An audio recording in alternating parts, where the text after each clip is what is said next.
my brother and I were always the mischievous ones. Okay. And my sister was always the tattletale. She was always the snitch. but she always knew how to dress. She was always the funky one. Okay. And the most stubborn when it came to her fashion. So okay. That was literally our growing up, just me and him doing our thing, being spontaneous, being mischievous, and her kind of steering the ship. She's also, we like to call her the most responsible of the three of us. Tell us something many people do not know about Burna. There are many things. Okay, well, which one comes to mind? The first one in my head is he's a massive sweet tooth. Okay. The guy likes sweets.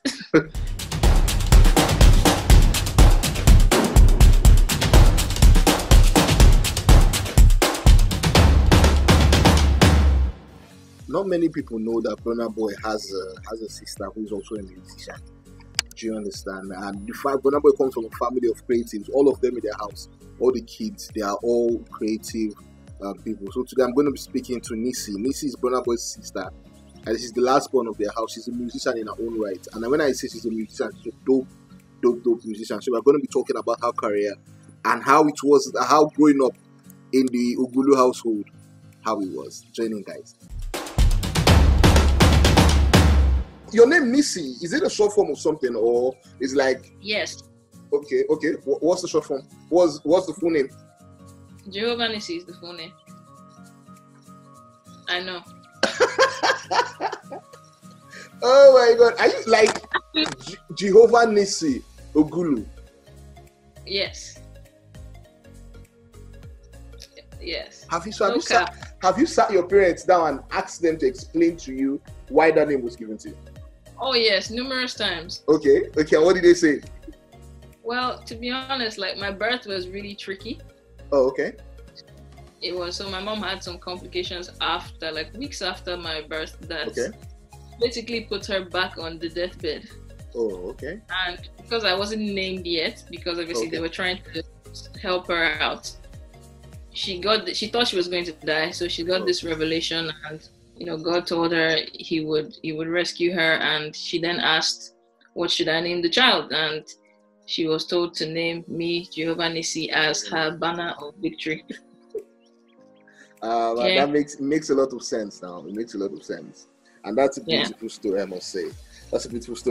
Okay, so I looked at your Twitter bio, and it says you do music, you do arts, animation, tech, and philanthropy. That's like a whole bunch of arts. Yes. That's a whole bunch of arts. So how do you combine everything, like into being who you are now? How do you combine everything? It all works hand in hand. I mean, I studied arts and maths and tech engineering till uni, where I started my art company and more of a development for like gaming and stuff.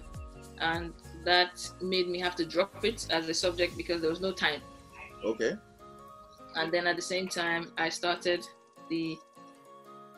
obviously I've been doing my music, then I started my animation company, and I've always been very big on tech because I'm an engineer also at heart. Okay. So it's just me blending everything. The animation is hand in hand with tech because you want to build new software, you want to do all the good things. So yeah, and that just ties in with the music because it all inspires each other. Art needs music. Animation needs music, it needs sound, and vice versa. I'm just a creative person. I was waiting for where you get to that particular line. I'm just a creative. I was waiting for where you get to that line because I feel like you need to give yourself props, man. It's not you. I know you're saying art needs music and everything, but in my head, I'm like, this is an engineer and this is like a musician in one person. Man, you need to give yourself props, man. I feel like it's a lot, but I'm glad you just explained how the whole thing comes together. Okay, so I'd like you to describe your sound, like as a musician now, your own sound in the simplest terms. Describe it to me.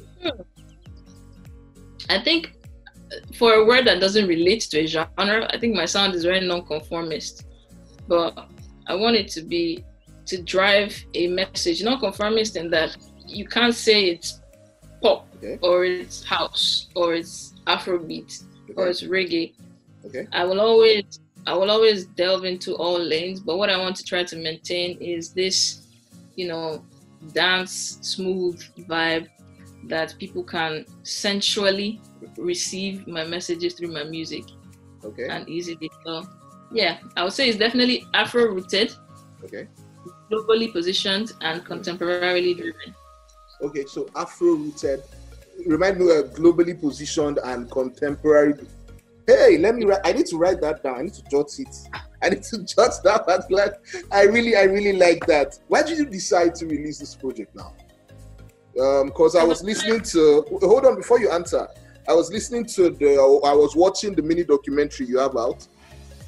Yeah, you are. I don't know if that was you, but a bunch of guys were dancing and you were just like the voiceover and everything. So, one thing stuck out for me. It says the beginning of a new era. Yes. Why did you decide that this was the time to put out this project now? And what should your fans, not just your fans, those who are discovering your music for the first time, do you understand, discovering or just beginning to hear who Nissi is as a musician, what should I expect? So I know that's a bunch of questions you want, but please.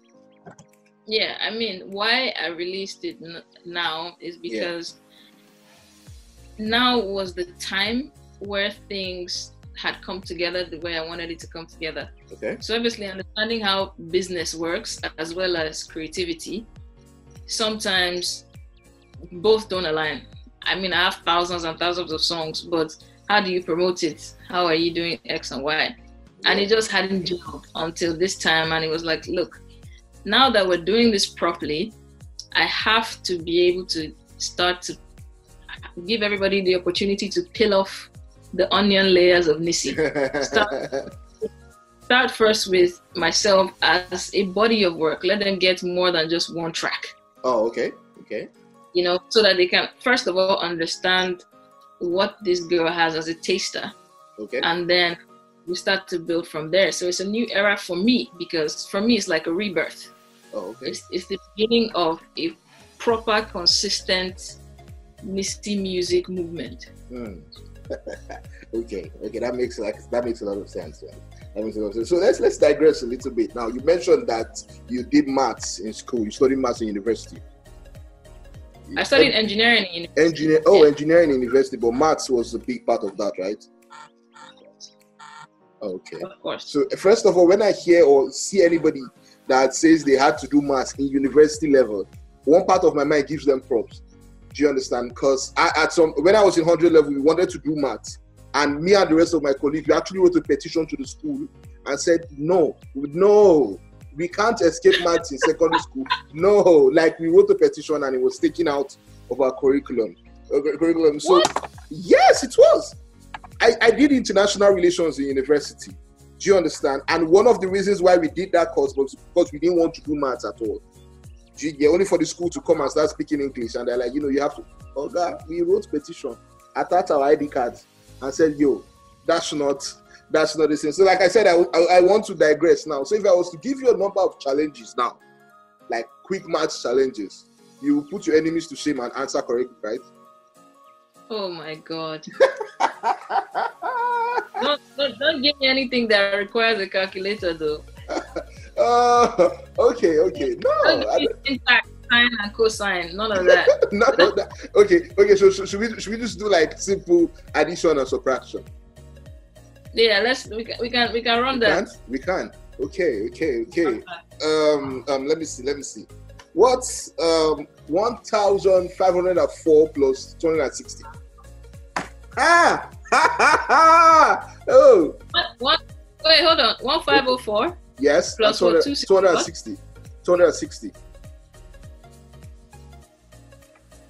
Hey. Okay. That's 1,764. 1,764. Yeah. Okay. So there's no way for me to check that, but I just want to believe you. I just want to believe you're right. Yay! Let's clap. Let's all clap. Let's clap. Take you to the bank. Let's clap. Okay. So let's get back to it now. So you also mentioned that you're an artist. Do you understand? You do animation and you're an artist as well. And I was looking at I don't know if it's Okay, I think I saw the album art, the album art, or there was a picture of, there was, I think it was you and Flintstone characters. Am I correct? Yes. Yeah, so you did that. Yeah, I did. Oh, that's nice. It's nice. Another round of applause. Thank you. And giving of applause is for me. Okay, so did you now have anything to do with the comic for Burna's new album? Was that you?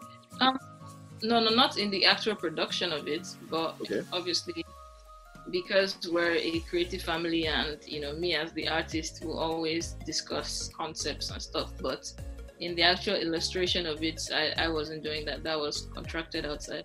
Oh, okay.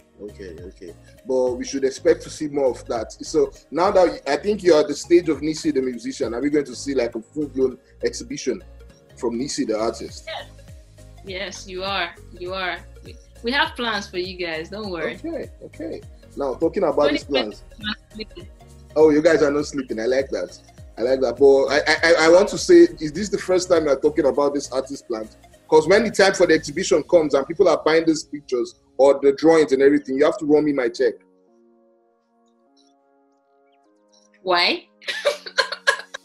Because this is the first time you're talking about it in public. Oh no! I've been doing exhibitions for a while. You needed to see the look on your face when I said run me my check, man. You needed to see the look. You needed to see the look on your face, man. Okay. So I'm glad you also mentioned you guys are a creative family, because believe me, man, I'm sure there are a lot of people that think about how you guys relate, not just relate now, but how the whole environment is. I understand little is known about your dad, but your mom, I know she's a polyglot. I know she speaks a couple of languages, and she used to be a lecturer. Then you are an artist. Then Burna is a musician. You guys are both musicians. Then you have a sister who's I know she's into fashion. Yes. She's into fashion. So please describe growing up for me. Yeah. Growing up was very entertaining. Okay. I think my brother and I were always the mischievous ones. Okay. And my sister was always the tattletale. She was always the snitch. but she always knew how to dress. She was always the funky one. Okay. And the most stubborn when it came to her fashion. So that was literally our growing up. Just me and him doing our thing, being spontaneous, being mischievous, and her kind of steering the ship. She's also, we like to call her the most responsible of the three of us. So, yeah. Oh, okay. Let's see. So it was just, man, that sounds interesting. Okay, so how does the whole thing work now? Like for music that you guys put out? Do you understand? I know you get to hear his stuff before the rest of, based on the fact that your family and everything. And then there's a video I saw this morning of you guys both dancing.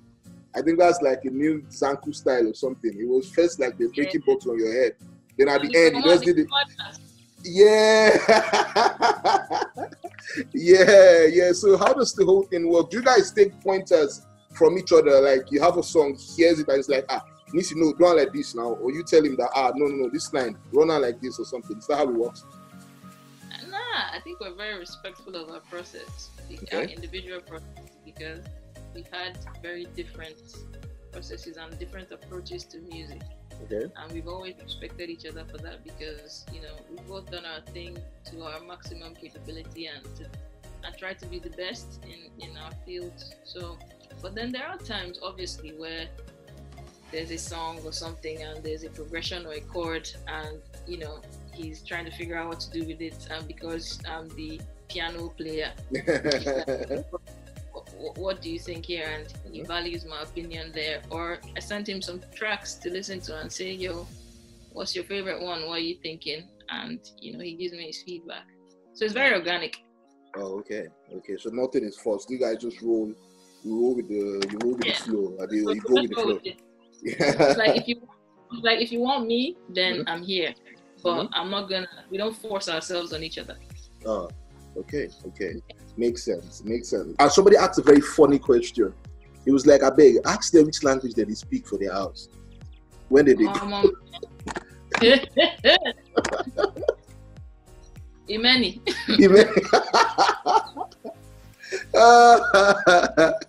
Okay. It's normally just between Pidgin and French or English. Oh wow. One of the. Imagine say mom see one para now. Maybe something is happening in the house. French. Hey. Are you serious? When you hear that French, like you said, oh God, you don't mess up. When she gives you savapano, oh God. Oh wow. Oh my God. Well, man, that'd be interesting to hear. What do you call that again? What do you talk about again? That's what you talk now. You say savapano. Savapano. What do you mean savapano? Like, are you alright? Yeah. So once you don't hear that savapano, everybody could also arrange, Abby. If you're not the one she's talking to, just turn your face real quick. Oh my God, man. Oh my God. Okay, so why don't you have any features on this project? Why no features? Because it was my first project, I really wanted people to get me and try to first of all understand me and see what I can do. Because sometimes when you do features as your first thing, people confuse you, or even if the features are big features, they end up glazing over who you are as an artist, and I didn't want to do that. I really think it was important to me to have something that was just me. Oh, okay. I get that. Man. Yeah. Okay, so what's next for Nissi now? I know you just put this out. You're still trying to get more ears, more people to listen to you. But what's next for you now? I mean, we've got more stuff coming out for the project just to keep pushing it, but I'm constantly creating. I always want to put out new stuff. I'm always on to the next. So I think management is the one in control of what's next. For me, I want to put out another project. I want to do some more singles, put out some of the features and stuff. So it's really down to what makes sense at what time, and then we just run with it. Oh, okay. All right. Thank you very much for speaking with me, Nissi. This was fun. Thank you for having me. It was great. Yeah, it was. We are 30 minutes in, man. Like, I would. Yeah, we are 30 minutes in. Believe me, man. But like I said, this was really nice. I can only wish you the very best. Okay, so before you go, I'd like you to share your social media handles. Talk to your fans. Talk to them. The ones that have listened, even the new ones that are going to come up from this interview. Talk to them. And basically, so go. All right. So my wonderful nationals, those of you that are just joining the team, please find me on Instagram, Twitter, Facebook at Nissi Nation, and on Snapchat at Nissi O. Check out the videos on YouTube. My YouTube channel is at Nissi. Okay. Thank you very much. Before you go, so tell us something many people do not know about Burna.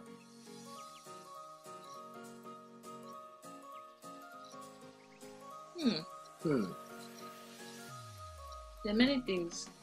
Okay, well, which one comes to mind? The first one in my head is he's a massive sweet tooth. Okay. The guy likes sweets. but yeah, that's the first one. That's the first one. Okay, so which other ones come to mind? He's extremely protective. Okay. Extreme. Okay, one more. Especially of myself and my sister. Okay. One more.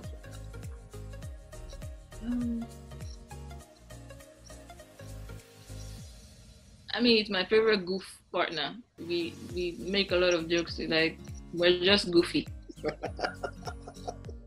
Okay. Thank you very much, Nissi.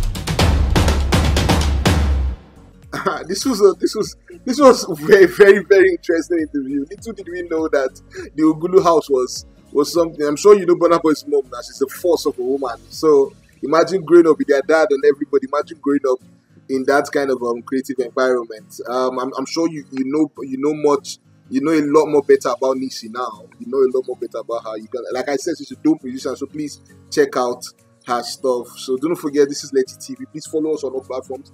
You can also follow me as well. It's Abisola the Great on all platforms, on Instagram, Twitter. It's Abisola the Great. Thank you very much, guys. So we'll bring the next guest your way.